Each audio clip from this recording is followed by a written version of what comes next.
Hello guys, gawin natin tong trap ang chicken. Tingnan mo guys. Buna, adiri, skilid ng buo. So guys, tingnan natin kung lalabas yung mga crayfish dyan. Oh! Tingnan mo. Ayan guys, tingnan mo na. Meron na naman uli. Tingnan mo, dalawa na yung nandyan sa manok. Tingnan mo, ang dami na, di ba? Papunta sa chicken. Ayun. Oh. Hala, andito pa. Tinangag guys, tinangag. Tingnan mo, oh. Tinangag. Tingnan mo sa guys. Ayun, ang laki, oh. Ang dami nila. Nilagyan lang namin siya ng manok. Tingnan mo.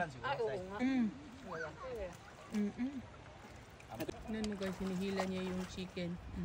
Ayan. Grabe, oh.